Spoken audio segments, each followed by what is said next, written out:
बिस्मिल्लाहिर्रहमानिर्रहीम। अस्सलाम वालेकुम दोस्तों, मैं मोहम्मद नदीम अख्तर और आप देख रहे हैं नदीम शाहनवी इलेक्ट्रिकल यूट्यूब चैनल। दोस्तों, आज की इस इंटरेस्टिंग वीडियो में हम आपके साथ डिस्कस करेंगे वन वेरिएबल वाला जो सर्किट होता है स्टेबलाइजर का, ये इसकी सेटिंग कैसे की जाती है, अगर ये इसके अंदर फॉल्ट आ जाए तो क्या फॉल्ट आता है और इसको कैसे दुरुस्त किया जाता है, कैसे ठीक किया जाता है, आज की इस वीडियो में हम आपके साथ डिस्कस करेंगे। अगर आप हमारे चैनल नदीम शाहनवी इलेक्ट्रिकल पर नए हैं तो हमारे चैनल नदीम शाहनवी इलेक्ट्रिकल को सब्सक्राइब कर लें और साथ में बेल के आइकन पर क्लिक कर लें ताकि आपको हर एक नई आने वाली वीडियो का नोटिफिकेशन मिल जाए। चलो चलते हैं अपनी वीडियो की जानब। दोस्तों, इसके अंदर सबसे जो कॉमन फॉल्ट आता है वो आता है कि इसकी रिलेज का खराब हो जाना। यहाँ पर ये चार छोटी रिले लगी हुई है 10 एम्पीयर की और एक मेन की रिले लगी हुई है। ये वाली जो रिले ये मेन सप्लाई की है और ये वाली जो चार रिले लगी हुई है ये इसके आउटपुट जो वोल्टेज होते हैं उनको कंट्रोल करने के लिए इस्तेमाल की जाती है। इसके अंदर जो मेन फॉल्ट आता है ये रिले खराब हो जाती हैं। ये रिलेज मैंने चेंज की है, जैसे कि पहले वाली रिले ये है इसकी, ये देखिए आप, ये यहाँ पर इसकी रिले बर्न हो गई थी ये वाली, तो आपने जो बर्न हुई है वो भी चेंज कर देनी है। और इसके साथ साथ दूसरी रिलेज ये भी इनके पॉइंट खराब हो जाते हैं चल चल के, ये भी आपने चेंज कर देनी है। ये दिखने में तो बज़ाहिर ठीक लगती है मगर मैंने इनको भी चेंज कर दिया है। अगर हम इस रिले की कैपेसिटी की बात करें तो ये 12 वोल्ट डीसी पे ऑपरेट होती है और 10 एम्पीयर की ये रिले है और आउटपुट वोल्टेज जिससे कंट्रोल करवाए जाते हैं वो 120 से 240 250 वोल्ट तक इसके साथ कंट्रोल करवाए जाते हैं। ये वाली रिले भी खराब हो जाती है। ये वाली जो रिले है ये मेन सप्लाई की रिले है, इसको भी आप चेंज कर सकते हैं खराब होने की सूरत में। दूसरा इसके अंदर जो फॉल्ट था, यहाँ पर ये आईसी आप देख सकते हैं, यहाँ पर ये आईसी का जो नंबर है ये है 2003। मैं आपको ज़रा फोकस करके दिखा सकता हूँ आपको यहाँ पर, ताकि आपको इजीली नज़र आ सके।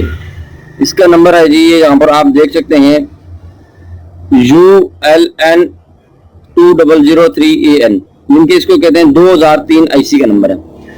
ये वाला जो इसका आईसी नजर आ रहा है यहाँ पर, इसके ऊपर कोई भी नंबर शो नहीं हुआ, इसका जो है नंबर मिटाया गया है।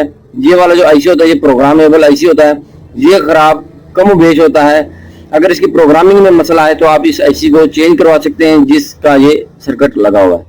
और ये वाला जो आईसी लगा हुआ है ये लगा हुआ है 2003 नंबर आईसी, आप इसको बआसानी चेंज कर सकते हैं। इसका खराब होने का जो आता है अंदेशा वो ये होता है कि ये जो है आपकी सप्लाई को बाईपास कर देता है। जिनके टाइम डिले जो होता है 2 मिनट के बाद 3 मिनट के बाद जो स्टेबलाइजर ऑन होता है ये डायरेक्ट ऑन करवा देता है।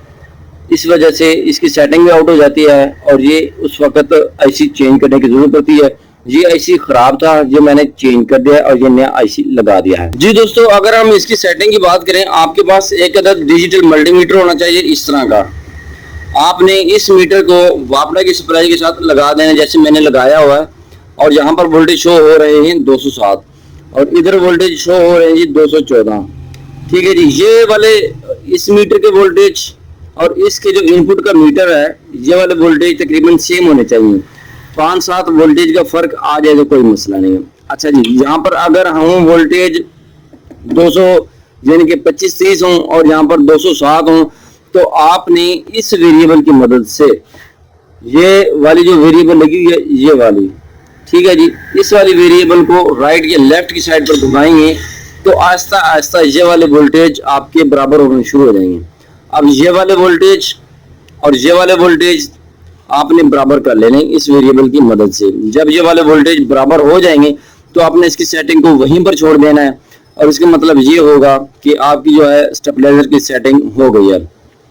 अच्छा, अब आपने क्या करना है कि यहाँ पर थोड़ा सा डिफरेंट नजर आ रहा है, 207 वोल्टेज इधर है और 214 वोल्टेज इधर है। इस मीटर के अंदर समटाइम एरर भी आ सकता है, तो आपने 5 से 7 वोल्टेज की यहाँ पर अगर कोई गुंजाइश हो तो आपने इसकी टेंशन नहीं लेनी।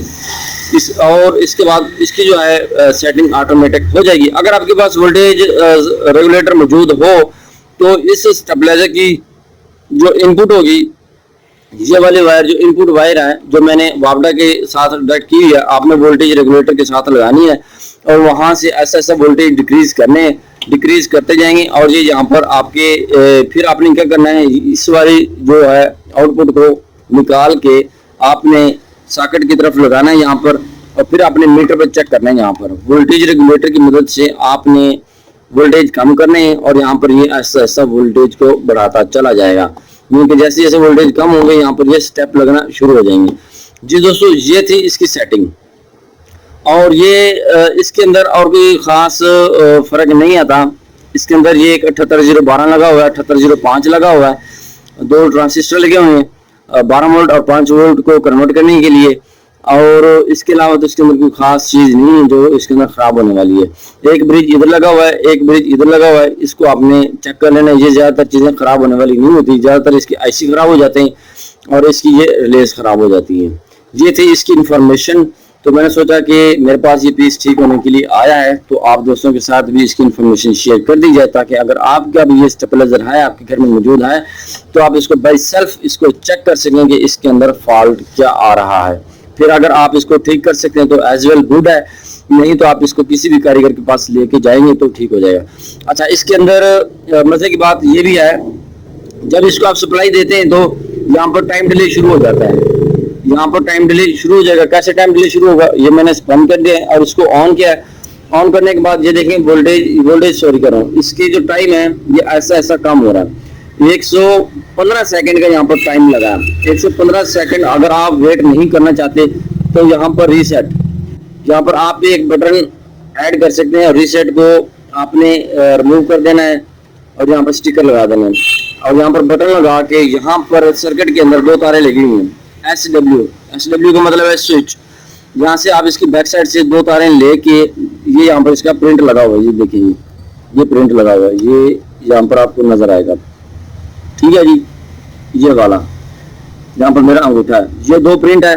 यहाँ पर अगर आप इसको बाईपास करना चाहते हैं यहाँ पर एक बटन लगा दे, इसको आप ऐसे पिक करेंगे या इसको टच करेंगे तो ये वाला टाइम डिले आपका उसी वक्त खत्म हो जाएगा। खत्म होने के बाद ये आपको आउटपुट डायरेक्ट देना शुरू हो जाएगा।